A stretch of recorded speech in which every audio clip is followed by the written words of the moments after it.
We'll start with a word of prayer. Um, yeah. Loving Heavenly Father, thank you for this time you have given us to meet during the week and to worship you, Lord Jesus.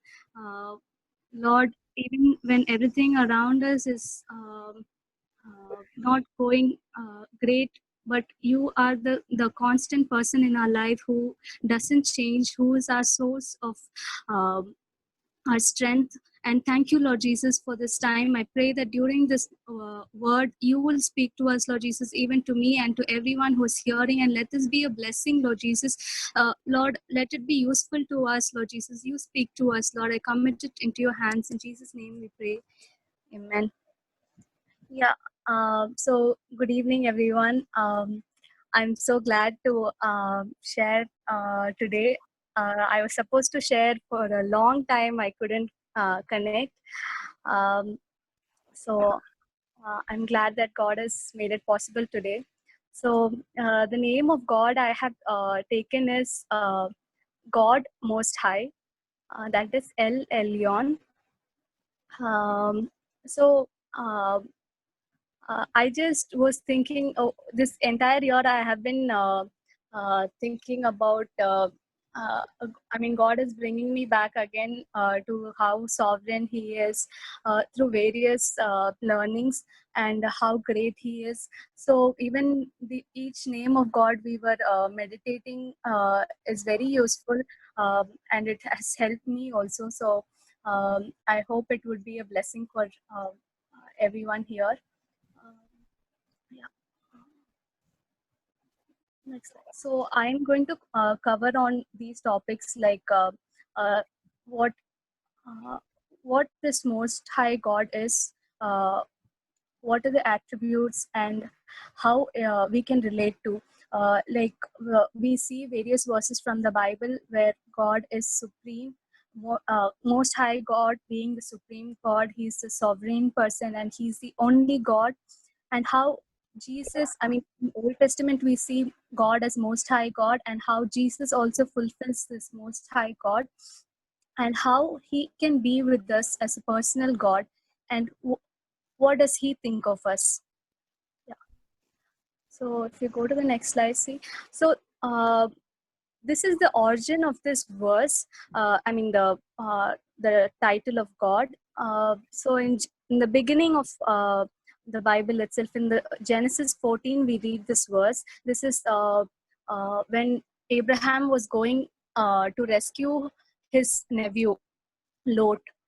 So when he is going, that time he goes for a war, and he succeeds in that war, and then you see the king of Salem, I mean the priest of Salem, Melchizedek, coming and blessing, and he's saying that he is the priest of God Most High.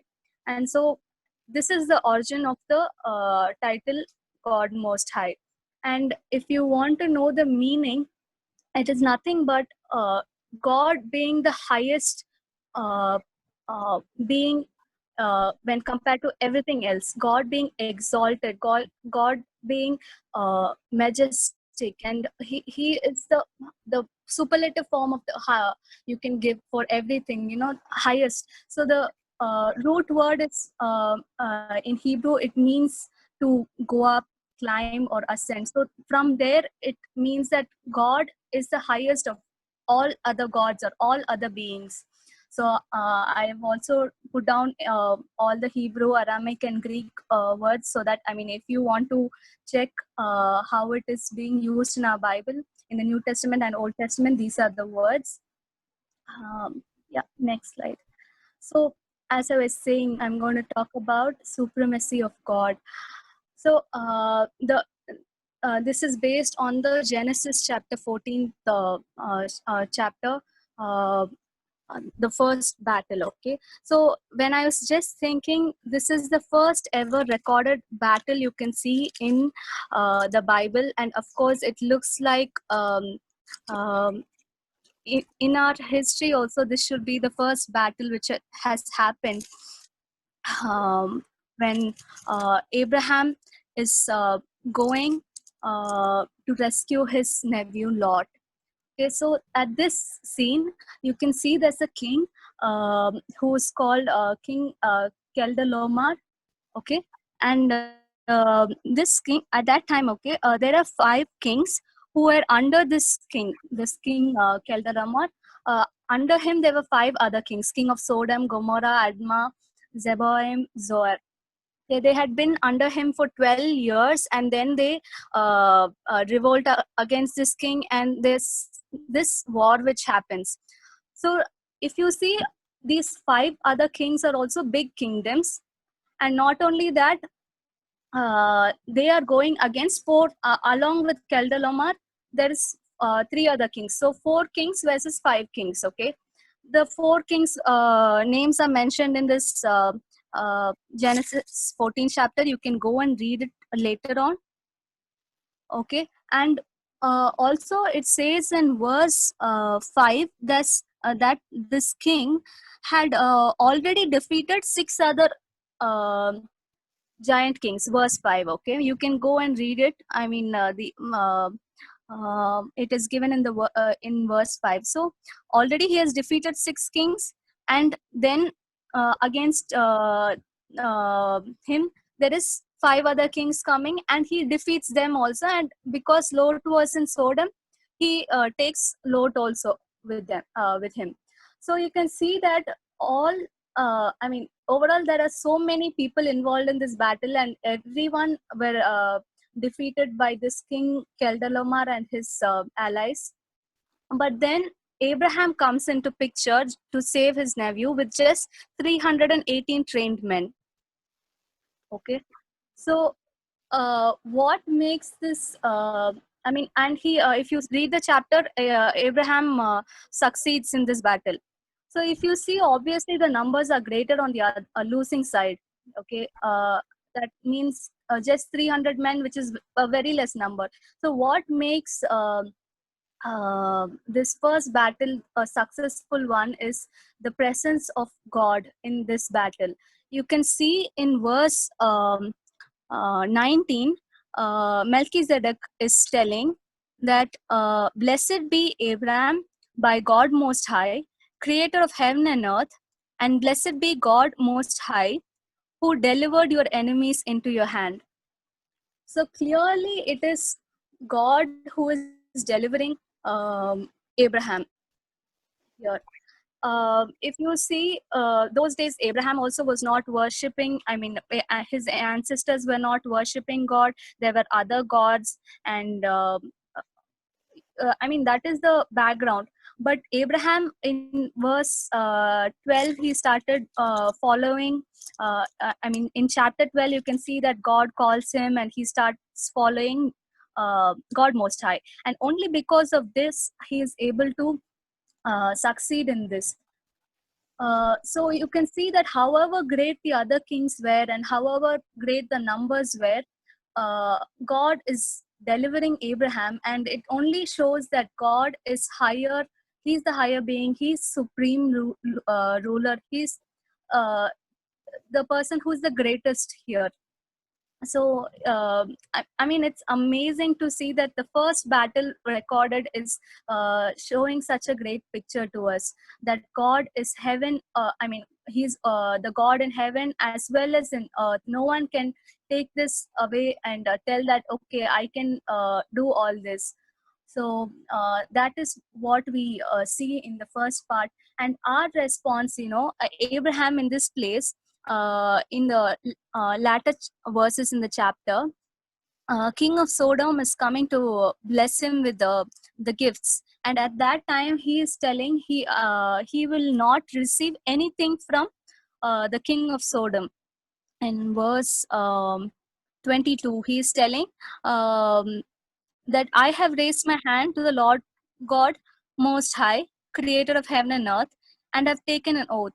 So again, you see that Abraham is telling the other king that whatever you're blessing me is just nothing compared to what the Most High God is blessing me.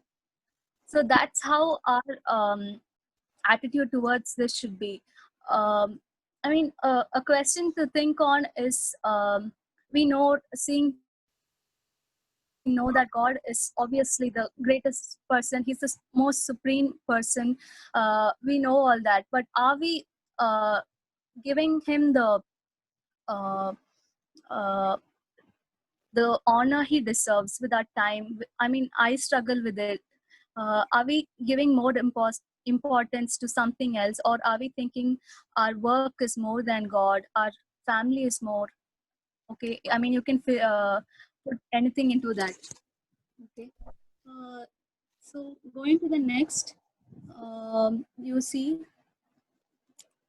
uh, that uh, in Psalm 83 verse 18, it says that, let them know that you, whose name is the Lord, that you alone are the most high over all the earth. So the second thing we can learn is that only God and only Him, He is the most high. I mean, this is a well-known. Uh, I mean, well known for us as Christians. We do take it as, okay, yeah, He is the only God. We do believe in only one God. Uh, yeah, but there's also an interesting thing where you can see that even Satan and demons, uh, they know that Most High is the only one God.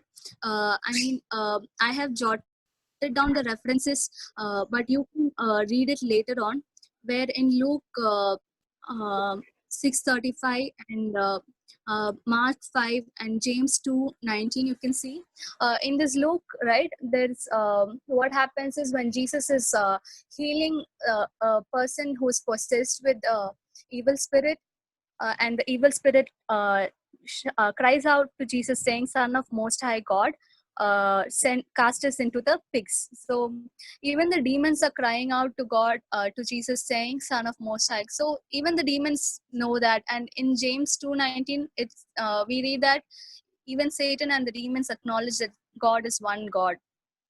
So yes, we all know that God is only. I mean, He alone is God. Everyone knows that. Okay, but um, not just that, because if we are I mean, not just acknowledge, I mean, knowing that God is one is enough. How are we responding to that? you know uh, you can see in Isaiah 14:14, the fall of Lucifer has been given there, and Lucifer thinks in his heart that I will be like Most High God. You can read that verse. He exactly thinks that the same verse. He thinks maybe I can be like Most High God, and God says no one can do that, and he that's a fall of Satan. So I mean, how are we responding to this when we know that God is Most High God? It's not just merely agreeing to that, but it should be much deeper uh, in us, that we know that He's the only God. Are we giving Him the fear and awe that He deserves? It's not just in our head that we know it. Our heart knowledge, our heart should know and acknowledge that He is the only God, and that much of respect and adoration we should give. So if you see the next one, it is sovereignty. Okay, yeah. So here, right, I for sovereignty of Most High God being the sovereign God, I was reading through Daniel, and in Daniel we can see that there are, I think, 12 chapters in Daniel, and out of the 12 chapters, I found that uh, 13 times we can see that Most High God has been mentioned, and 3 times we can see that God is sovereign is being mentioned there. And I was just thinking, so many times it's mentioned over. I mean, sometimes within two verses, again and again, we can see that being repeated. And the thing is, Daniel and Shadrach, Meshach, and Abednego, they gave so much of respect and to Most High God, that you can see that King Nebuchadnezzar himself says from his mouth that uh, God is Most High God. I mean, 2-3 times Nebuchadnezzar acknowledges in Daniel that God is Most High God and He is sovereign. You all might have read this, but if you've not read it, you can go and check it sometime. But it's so beautiful when you see that Nebuchadnezzar, we have all read about him in history also. So such a great king. From him, even he has to uh, acknowledge that God is sovereign. Um, okay, so I'll just read this verse, Daniel 4:34 and 35. Okay, so what happens is the history behind this is like Nebuchadnezzar is he builds his empire, and he comes and he has a dream first, and in his dream uh, he asks Daniel for interpretation, and Daniel says that you would be proud, and then for 7 years you would be cast, and you would be out in the fields like an animal, and then only when you acknowledge that God is sovereign, you will come back to your sense. So that's exactly what happens here. And then at the end of everything, this is what Nebuchadnezzar is saying. At the end of the time, I, Nebuchadnezzar, raised my eyes towards heaven, and my sanity was restored. Then I praised the Most High. I honored and glorified him who lives forever. His dominion is an eternal dominion. His kingdom endures from generation to generation. All the peoples of the earth are regarded as nothing. He does as he pleases with the powers of heaven and the peoples of the earth. No one can hold back his hand or say to him, "What have you done?" Yeah. So you can see that Nebuchadnezzar, who had built everything, who had accomplished everything in his life, is brought down to his knees, and he is, and God is acknowledging that he is the ruler over everything and not a man. Even if we are in some great position, God is reminding that he is sovereign. God, being the Most High, is sovereign, and we can never take we or nothing else on this earth can take the place of the Most High God. So I mean, that is the beautiful part about this. Also, you can see I have jotted down other verses where you can see that Most High God is sovereign. You can check that later, but this is the main idea, that uh, God, being Most High, uh, is is above every other thing. And the second meaning of sovereign, you can see that being in control over everything. So for this, Lamentations 3:38, is it not from the mouth of the Most High that both calamities and good things come? Okay, so this is, I mean, it's a wonderful verse where you can see that um, God is still in control, especially when everything has started happening with the COVID situation. Most of them were questioning, what is this? I mean, would God allow this? And why is it happening? Is God still in control? But you can see that God is still in control. Not everything may happen according to however we desire, but uh, that's how God has placed it. So you can see both good things and bad things come from uh, uh, Most High God, and shall we not accept it? So you can see that maybe we are just seeing one part of the picture, but you can see that all the, I mean, when you see a mosaic, you can see light and dark colored pieces, and God is looking at the bigger picture, the mosaic, and we maybe right now, maybe we are just seeing the dark pieces. Maybe at one day we are seeing only the light pieces. So everything fit together in God's wonderful picture, and that's how we know that God is sovereign, and He is never he's never in his that is a situation where he cannot do something or control something. Okay. And next, okay, want to focus on how Jesus is uh, the most high God. So we see in the Old Testament that God is being called most high God, and now we can see in the New Testament how Jesus is fulfilling that. Okay, when right from the birth, you can see in Luke 1:32, when the angel is coming and meeting Mary, the angel says he will be great and will be called the Son of Most High God. And as I said in Luke, when demons were cast out, they saw Jesus and said, Son of Most High God. Okay. The main thing I want to say is Psalm uh, uh, 78:35. They remembered that God was their rock, that God Most High was their Redeemer. Okay, so this is a psalm where it is written about the Israelites and their journey. So the Israelites sin again and again, and then they were in Egypt, and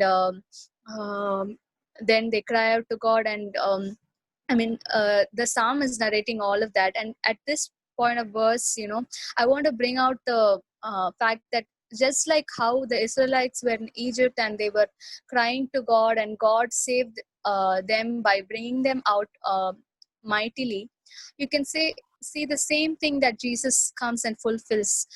Jesus is being the Redeemer out of our sinful life, out of our uh, darkness and sin. He is redeeming us through the cross. And just like how the when Israelites were there in Egypt, they didn't have to do anything when plagues were struck and they were crossing the Red Sea, and so many miracles we see. They didn't do anything, and they just kept quiet and had to follow. We need not do anything, and we just have to follow Jesus, because Jesus has already redeemed us. He has already done everything on the cross. We just uh, have to do nothing, because Jesus is our Redeemer, and He's the God Most High. Okay? And you can see the Philippians 2:9-11, where we see that because of this, because of the cross, Jesus is being exalted to the highest place. Um, and you can see the fulfillment of Most High God in Jesus as well. So if you have any questions as to um, like Jesus being the Most High God, these are the scriptures you can go and you can also meditate on these.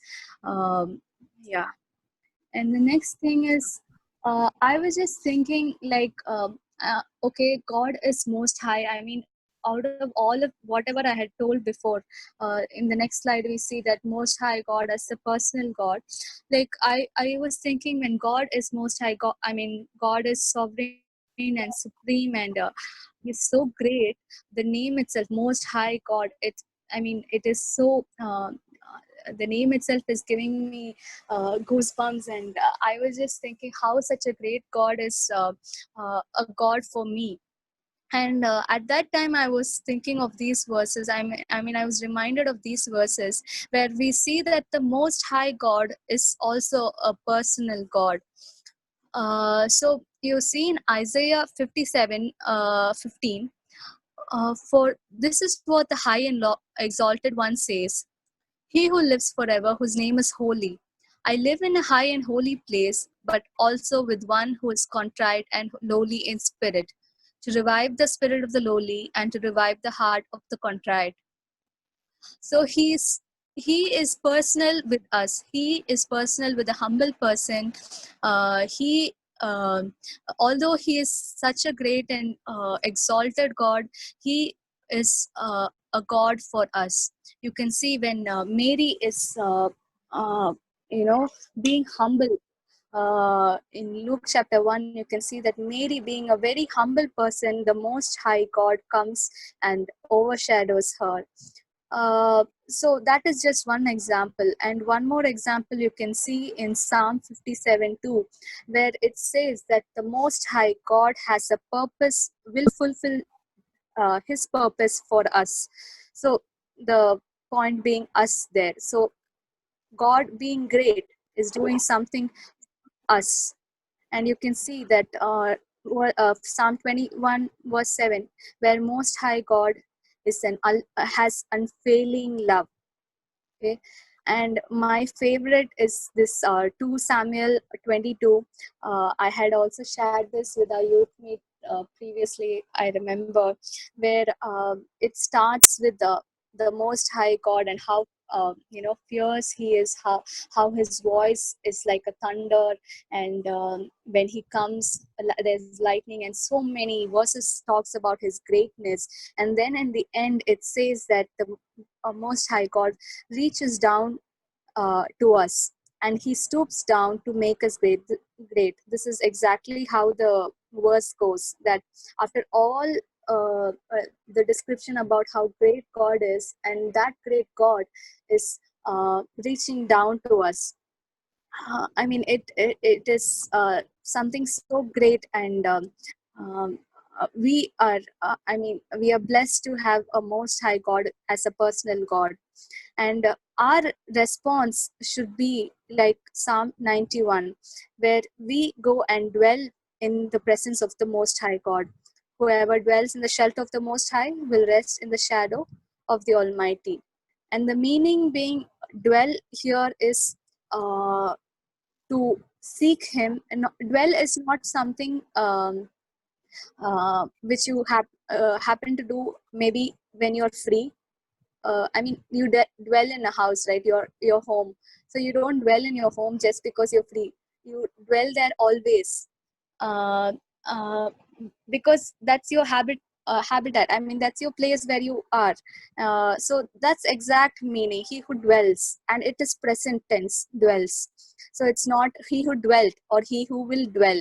It is present tense. So always remember to always sit down, settle, and remain and inhabit the presence of the Most High God. And it is a active decision. It is not I mean, it's a conscious and active decision. It's not something you can do.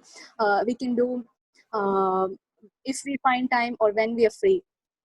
So that's how our response should be. And the next thing, I'm almost towards my end, is um what this God, this Most High God, what does He think of us?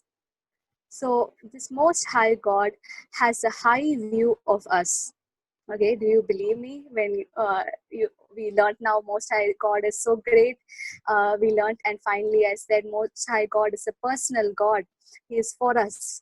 and and what does we are still uh, a created being, and we are still so lowly, but still God has a high view for us. If we read this verse, you know, Deuteronomy verse 26, towards the end it says he is going to set us high above the nations.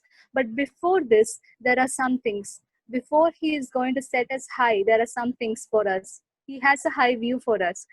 But we have to, in verse 16, carefully observe all the laws with all your heart and with your soul.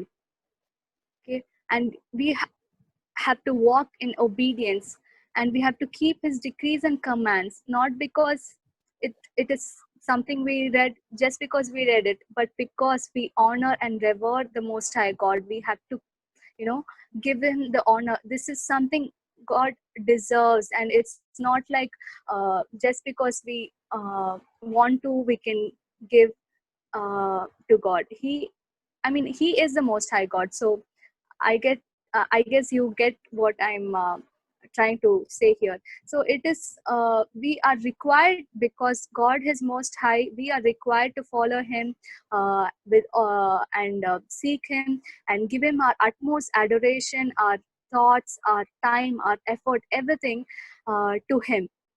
And God's view is that He has told that He is going, He has called us to be a royal priesthood, a holy nation, and God's special and treasured possession. and it's possible only through God. I mean, only through Jesus it is possible. We are not by ourselves possible to have this high standard, but only God through Jesus has made it possible to come out of darkness and come to this high place where God wants us to be.